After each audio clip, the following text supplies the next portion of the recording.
Money Radio, discussing the business of making and spending money. So warm welcome to you. This is Money Radio on Leadership TV.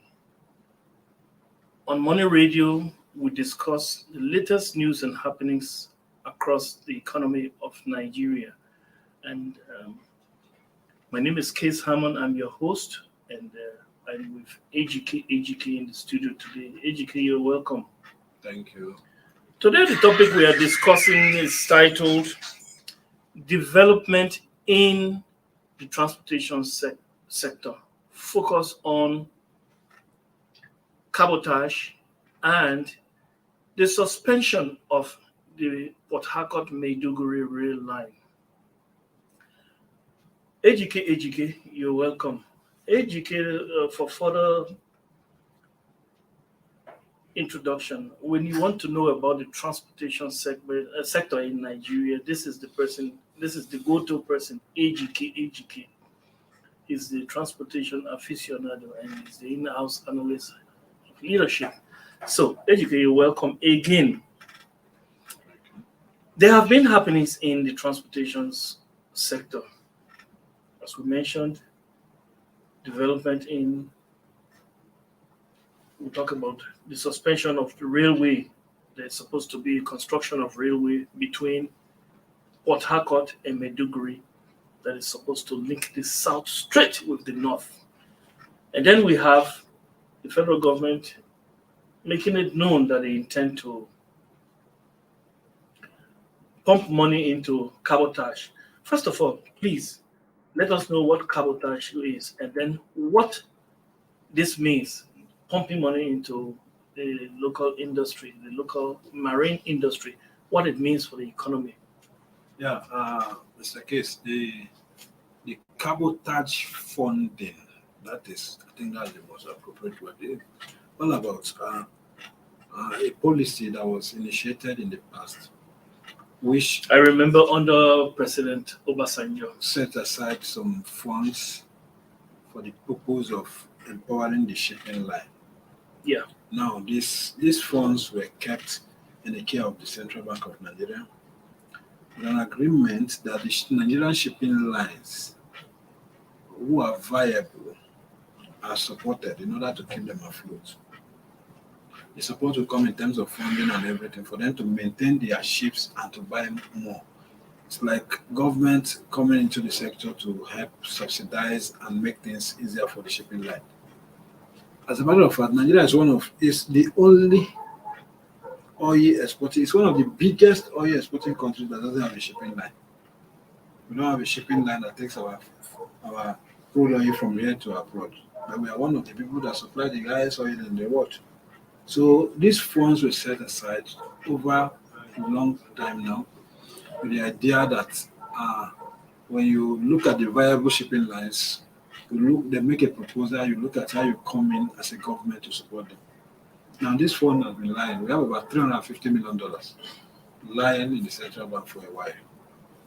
Each Minister of Transportation that comes in refuses to share this money. You say share? Yes, you are supposed to share it among the shipping lines, like I have been saying. Yeah. There are shipping lines that bidded for it, and government will do an assessment and discover and find out the ones that are qualified, that are in the business, that need the money, not just in the shipping line. Not just that you establish a shipping line today with a paper and you don't have businesses. They are not seeing ship, they are not seeing you doing business. So it's a thorough process before you get anything from that fund. So that is why the issue of this cabotage funding has been a long debate over time. Each minister, the last Minister of Transportation, Rotimi Amaechi, refused to share the money because he said he discovered that the 6 shipping lines that were pre-qualified for the funds were not having genuine intention of using the funds. They were just looking for the funds to use and do personal businesses. And the aim of the fund is to help you procure ships, maintain your shipping line, to be able to help Nigeria in exploitation. Where does this money come from? It's federal government money. Purely Federal government, money. There is no businessman that has anything there. It's federal government money set aside from the revenue generated by federal government. So are you saying this is supposed to be something like a gift, or it's a fund set aside? Support. Is a fund set aside to support the shipping line, just like they've been supporting agriculture. Not to borrow or anything, not to pay back. It's not a loan. It's not a loan. It's not a loan. It's not. It's a kind of just like we've done to aviation and so many sectors. Intervention funds. Yeah, I think that's the most appropriate way. After the COVID, of course, aviation sector were given some billions as intervention. It's not borrowed. So these funds, the idea is that there are steps that must be taken before these funds are disbursed. The ministers of transportation, after the funds were set up, refused, because if everybody was interested in that fund, $350 million is a lot of money. Everybody wants a share of that fund, even if it's $1 million you get. And they don't have genuine intention of using the fund for the good of Nigeria. So this present minister, Sambojaji, came in, Maazu Sambojaji, and the first thing he saw, of course, he had 10 months to go. Yes, immediately came in, he discovered that so many things were pending. There are no fund, no money, no, but there are $300-something million in central bank for Cabotage for under my ministry. He said he was going to disburse the money. To whom now? To the shipping lines. That's where the problem started. Analysts, stakeholders, reacting. How can you just come in? You've not even understood how the sector was. You don't know the money. You don't know what. You just saw money and you say you want to disburse. Now, some people too are pushing him to disburse the money because it's going to benefit them. Because it's going to benefit them. So that is why that money is a dangerous gift. I don't want to use dangerous, but it's a dicey gift. It's not something you just Greek gift. It's a Greek gift. Trojan horse, something like that. So you need to be careful. And you need to understand why you must share the money. But as a first step and as a wrong step, the minister had already withdrawn the money from central bank to a private commercial bank already.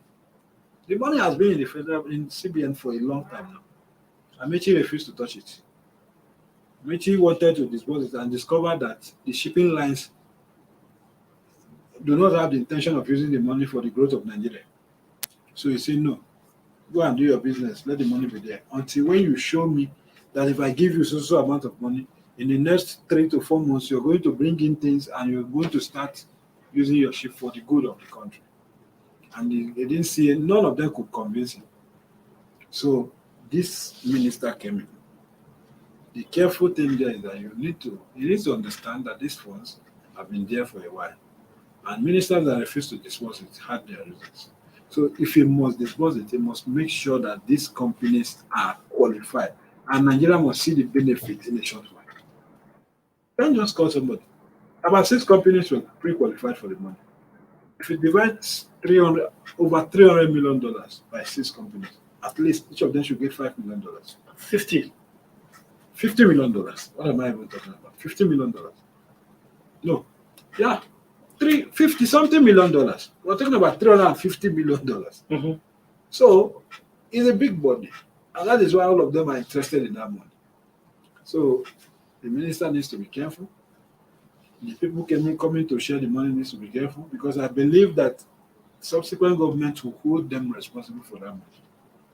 At this critical stage where they are complaining that there is no money, at this critical stage where ASU is on strike and a lot of things are happening, and you have $350 million you want to just dash out within 10 months.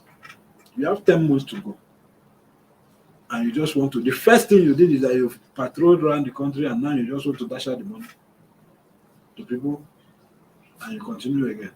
I think he needs to be careful. He needs to sit down, study it, and understand what the money is meant for and how to use it. Great. Well said. Now, let's switch on to another issue. Yeah. There has been an announcement that the construction of a rail line between Port Harcourt and Maiduguri, and I will say it will be an important rail line for the economy. It's not, construction of that rail line has been suspended. It's not It's not construction. It's not a new rail line. It's the existing narrow gauge. The existing narrow gauge. Narrow gauge. All those old school system of rail. Yes. So when the former minister was there, he couldn't get the funding or the approval for a new rail line from Port Harcourt to Maiduguri. That is Minister Amici. Former, yes, Amici. So what he decided to do is to say they needed about $11 billion then to do $11 billion all right. to do from Port Harcourt to Maiduguri. Yeah. New standard gauge road. So when he couldn't get the approval, he decided to do rehabilitation of the line, Mm-hmm. Which is slower. which is about $3 billion, and it's actually slower and it's the whole school system of train service. So the disturbing thing is that is the only viable, that's the only project in the connecting the south and the north. The one we did Lagos to Ibadan is within the southwest. Exactly. The one we did Abuja to Kaduna within the north, central, north. Abuja is north. Middle belt. No, Abuja is not middle belt. Abuja is north. Forget that it's the capital. Okay. Yes. The one we are doing Abuja, Kano to Kaduna is north. So this Port Harcourt to Maiduguri would have linked from south-south to southeast to north central all the way to northeast, northwest, direct to Maiduguri. To have been a complete rail line that will link the whole of the country. And now that's the only project in the southeast that was coming suspended. For what? They said the construction company said insecurity and vandalism. Insecurity in the south. We're talking about Port Harcourt. Yeah, especially that Aba area. What kind of insecurity do you have in Port Harcourt that is worse? That is worse than what we have in the Kano, Kaduna. Especially Kaduna. He talked about No. Let's be clear. I'm not a minister. I'm not. No, that's the critical thing you have to look at. Of course, but you talked about kidnappings. Are you talking about where is the headquarters of kidnappings as you speak? It's around this Kaduna area. So, and they are doing projects. But they are not constructing a rail line. Have you read in any paper where they say they kidnapped anybody in that place?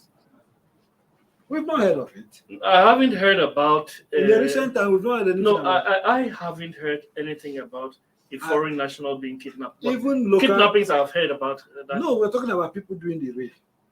So how can you wake up and you say because of insecurity you're suspending? What are you suggesting, that the federal government is just giving an excuse not to execute that there project? Was no fund for that project from beginning. Amici was saying it, that there was no approval. He was just hoping that the person who made that announcement said, or that pronouncement said, and I quote, I can't quote him, I'm paraphrasing him, that the federal government is bringing in 15% of the funding. And I think it's the Chinese government that is supposed to bring in 85% of the funding. No, that's the problem. That's the problem. The federal government, in each project you do, federal government brings counterpart funding of 15%. They borrow 85%. What they are doing in Kano to Kaduna, they are using the 15% to work. In this particular one, since that project started, it's not even this minister. It's the former minister, Amechi. Amechi never wanted to start the project because he didn't have the funding. There was no money. They kept giving us excuses until one day we went there to do groundbreaking and we scattered the place and I was trying to do, and that was the end. For 1 year plus, there was nothing going on there. And now you wake up, you have a new minister who just went there. What they just did is that they just wanted to close that chapter. So that Nigeria will not be asking them what about the rivers to Maiduguri project. They closed the chapter. I want to quote you. I'm listening. That project has been abandoned based on lack of funds, not insecurity. They are not being sincere. There is no problem of insecurity. Insecurity is not the reason. There was no funding. They've never funded that project. They've never funded it. They've never really started the project. It has been political, and it didn't start with this minister. It started with Amechi's tenure. And this one just wanted to close that chapter so that nobody will continue to be disturbing about the project. It's as good as that. There's no money again. So they have to focus on one to complete one. All of this is going on. The rail projects were actually a kind of hope for Nigerian people because when it comes to the roads are not only bad but are dangerous because of criminal elements on the roads. Come to air, it's expensive. So that would have actually been the cheaper means of transportation. Rail project is the best thing that this government did. But it's unfortunate they are ending on this note. Even the Abuja-Kaduna one is not working for now. So it's not working, and that is because of insecurity and seriousness on the part of government to address the challenges. And now we are talking about suspending, and the other one is pending, and everything. Let's hope that the next government will do better. Well, the next government, we don't expect the next government to do much better, at least for the year 2023, because number one, the federal government has already made a pronouncement. I want to quote or paraphrase the minister, Honorable Minister of Labor, Chris Ngige, that the country is broke. By 2023, there won't be enough money for capital projects. And talk about capital projects. Out of a budget of, say, 16, 17 billion, we talk about what is meant. What goes into capital projects is merely something in the neighborhood of 1.5, at best 2 trillion. So much of it actually goes to recurring projects. Much of so actually the government is in a situation where we have the government spending more on debt servicing than on revenue generation. You can expect that. No, it's not going to work like that. The government is broke. So I am quoting your word. I'm taking it from you that the government is broke and they can't continue that project. And that's the reason why they are saying security situation. I didn't say government is broke. I said government did not put money into that project. Okay. Yes. And I am just quoting the minister by saying the government is broke. Great. Having said that, I want to thank you, AGK, for coming today, this Friday, and it's always nice having you. I want to say thanks to our producers. Our biggest thanks go to you who follow us loyally on this program. I've been your host, Case Hammond. Until next week when we meet on Monday for the National Economy segment of Money Radio, it has been a pleasure being with you. And my message to you from the studio of Leadership TV is, have a great weekend and God bless you. Thank you for watching. For sponsorship and advert placements, please contact 080-3688-6158. Last Word Leadership Podcast Studio. You have the last word.